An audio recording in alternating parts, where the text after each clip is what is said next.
Hello everyone, welcome to Nursing Chronicles YouTube channel. आज की इस वीडियो में हम अपकमिंग आरआरबी नर्सिंग सुपरिटेंडेंट के लिए मल्टीपल चॉइस क्वेश्चन को सॉल्व करेंगे। आज के सीरीज का फर्स्ट क्वेश्चन है हमारा, which post operative complain after laparoscopy should be reported immediately. Laparoscopy के बाद में पोस्ट ऑपरेटिवली कौन सी कंप्लेन है जिसे कि हमें इमीडिएटली रिपोर्ट करना चाहिए? Option A mild shoulder pain, option B abdominal bloating, option C severe chest pain and dyspnea, option D nausea. Right answer है हमारा यहाँ पर option C severe chest pain and dyspnea. Laparoscopy के अंदर क्या होता है, इन्फ्लेशन के लिए CO2 गैस को यूज में लिया जाता है। इन्फ्लेशन जो होता है उसकी वजह से क्या होता है, mild shoulder pain, abdominal bloating और नोजिया कॉमन एक्सपेक्टेड फाइंडिंग होती है in the post operative period. लेकिन जो हमारा यहाँ पर severe chest pain and dyspnea का कंडीशन है, यह हमें सजेस्ट कर रहा है पल्मोनरी एम्बोलिज्म, गैस एम्बोलिज्म और न्यूमोथोरेक्स। इसलिए अगर किसी पेशेंट के अंदर काफी ज्यादा चेस्ट पेन है और डिस्निया है तो आपको इमीडिएटली रिपोर्ट करना है। हमारा if fetus of a diabetic mother develops polyhydramnios mainly due to, अगर एक फीटस है जो कि डायबिटिक मदर वाला है तो उसके अंदर पॉलीहाइड्रोमनियस डेवलप होता है और उसका मेन रीजन क्या है? Option A reduced fetal urine production, option B increased fetal swallowing, option C fetal hyperglycemia causing polyuria, option D placental insufficiency। Right answer है हमारा यहाँ पर option C fetal hyperglycemia causing polyuria। आप यहाँ पर देख सकते हैं क्वेश्चन के अंदर हमें दिया गया है कि मदर जो है वो डायबिटिक है।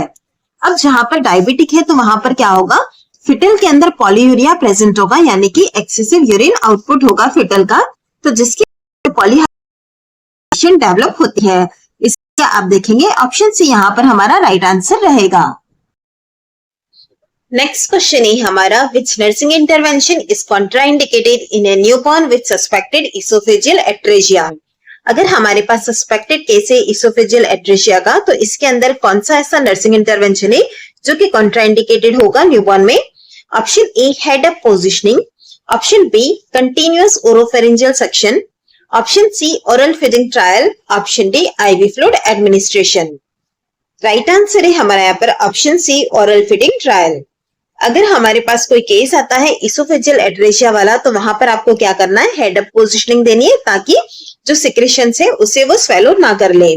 नेक्स्ट आप देखेंगे continuous oropharyngeal section. Continuous oropharyngeal section भी हम उसे प्रोवाइड करेंगे, वही रिस्क है कि वहां पर हम जो एस्पिरेशन है उसे कर रहे हैं।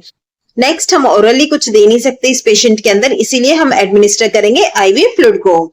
लेकिन जो हमारा ओरल फीडिंग ट्रायल है वो कॉन्ट्राइंडिकेटेड रहता है क्योंकि ऑलरेडी इसोफेगस के अंदर एट्रेजिया है, और उसका रीजन ये है कि इसोफेजियल एट्रेजिया है और आपने ओरल फीडिंग ट्रायल दिया तो एस्पिरेशन न्यूमोनिया का रिस्क बढ़ जाता है। नेक्स्ट क्वेश्चन है हमारा, the recommended route and site of pentavalent vaccine administration is. Pentavalent vaccine administration के लिए रिकमेंडेड रूट और साइट क्या है? Option A subcutaneous deltoid, option B intramuscular gluteal, option C intramuscular anterolateral thigh, option D intradermal forearm. Right answer है हमारा यहाँ पर option C intramuscular anterolateral thigh. चलिए जान लेते हैं हम पेंटावेलेंट वैक्सीन के बारे में कुछ इंपॉर्टेंट चीजें। सबसे पहले पेंटावेलेंट वैक्सीन के अंदर कौन कौन सी डिजीज कवर होती है? टीपीटी यानी कि diphtheria, pertussis, tetanus plus hepatitis B, और फिर आता है हमारा हीमोफिलस इन्फ्लुएंजा टाइप बी। अब इसका जो शेड्यूल होता है वो क्या होता है, 6 वीक, 10 वीक और 14 वीक पर इसे एडमिनिस्टर किया जाता है। इसका जो डोज होता है वो होता है 0.5 ml और इंट्रामस्कुलरली इसे देते हैं। नेक्स्ट आप देखेंगे इसका साइट कौन सा होता है, एंटेरोलेटरल थाई पर इसे एडमिनिस्टर किया जाता है। कॉमन साइड इफेक्ट की बात की जाए तो फीवर और पेन हमें पेंटावेलेंट वैक्सीन के साथ कॉमनली साइड इफेक्ट के तौर पर देखने को मिलते हैं। नेक्स्ट क्वेश्चन है हमारा, the primary objective of the warm chain is to prevent. Warm chain का प्राइमरी ऑब्जेक्टिव क्या है जिसके द्वारा हम क्या प्रिवेंट कर सकते हैं? Option A neonatal infection, option B neonatal hypothermia, option C neonatal hypoglycemia, option D neonatal jaundice. Right answer है हमारा यहाँ पर ऑप्शन बी नियोनेटल हाइपोथर्मिया। चलिए इसका रेशनल हम देख लेते हैं। सबसे फर्स्ट हम देखेंगे वार्म चेन जो होती है उसके अंदर क्या होता है, it is a set of measures to maintain newborn body temperature. Newborn baby के अंदर बॉडी टेम्परेचर को मेंटेन करने के लिए 10 सेट्स ऑफ मेजर्स होते हैं वार्म चेन के अंदर। इसका मेन जो एम है वो है हमारा प्रिवेंशन ऑफ नियोनेटल हाइपोथर्मिया, और यह रिकमेंडेड किया गया WHO यानी कि वर्ल्ड हेल्थ ऑर्गेनाइजेशन के द्वारा। आपको पता होगा नियोनेट्स के अंदर जो होता है हाइपोथर्मिया साइलेंट किलर डिजीज मानी जाती है, और हाइपोथर्मिया को प्रिवेंट करने के लिए हम वार्म चेन जो होती है आफ्टर डिलीवरी इसे यूज में ले सकते हैं। नेक्स्ट क्वेश्चन है हमारा during inspiration the diaphragm. Inspiration के दौरान डायफ्राम जो होता है वो किस तरह का होता है? Option A relax and moves upward, option B contract and move downward, option C relaxes and flatten, option D contracts and move upward. Inspiration पूछा गया तो राइट आंसर हमारा कॉन्ट्रैक्ट एंड मूव डाउनवर्ड यानी कि ऑप्शन बी राइट आंसर होगा। अगर expiration होता तो एक्सपिरेशन के अंदर रिलैक्स एंड मूव अपवर्ड आता है। चलिए अब हम देख लेते हैं कि ड्यूरिंग इंस्पिरेशन होता क्या है। ड्यूरिंग इंस्पिरेशन डायफ्राम कॉन्ट्रैक्ट होगा और मूव होता है डाउनवर्ड की तरफ, यानी कि आप बोल सकते हैं कि डिसेंड होता है, जिसकी वजह से क्या होगा, थोरेसिक कैविटी के अंदर वॉल्यूम इंक्रीज होगा और इंट्रापल्मोनरी प्रेशर डिक्रीज होगा, जिसकी वजह से एयर एंटर होती है लंग्स के अंदर। यह हमारा ड्यूरिंग इंस्पिरेशन होता है। नेक्स्ट क्वेश्चन है हमारा which discharge instruction is most important for a patient recovering from DVT. DVT यानी कि डीप वेन थ्रोम्बोसिस। एक पेशेंट है जो कि डीवीटी के साथ रिकवर हो रहा है, तो यहाँ पर हम जब डिस्चार्ज इंस्ट्रक्शन दे रहे हैं तो सबसे इंपॉर्टेंट क्या है? Option A avoid walking for several weeks, option B massage legs daily, option C restrict protein intake, option D take anticoagulant as prescribed.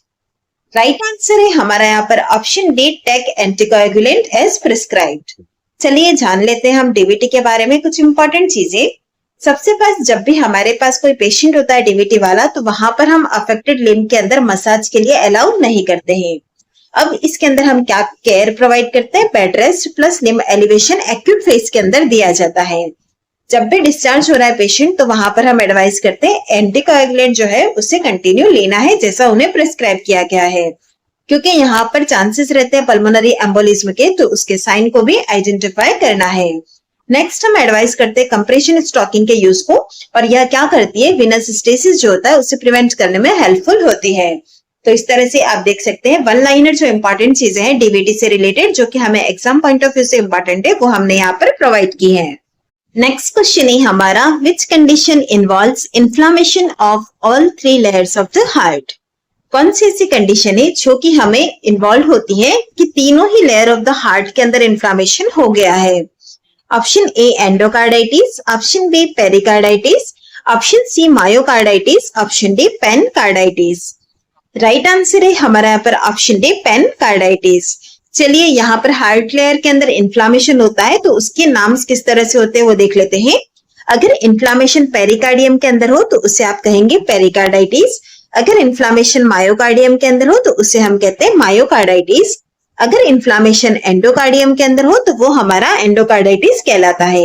लेकिन हार्ट की सारी लेयर्स इन्वॉल्व है यानी कि ऑल लेयर्स इन्वॉल्व है तो उसे हम कहते हैं पेनकार्डाइटिस। क्वेश्चन है हमारा which vaccine is most important to administer after splenectomy. After splenectomy कौन सा ऐसा वैक्सीन है जिसे कि एडमिनिस्टर करना इम्पोर्टेंट है? Option A BCG, option B pneumococcal vaccine, option C OPV, option D varicella vaccine.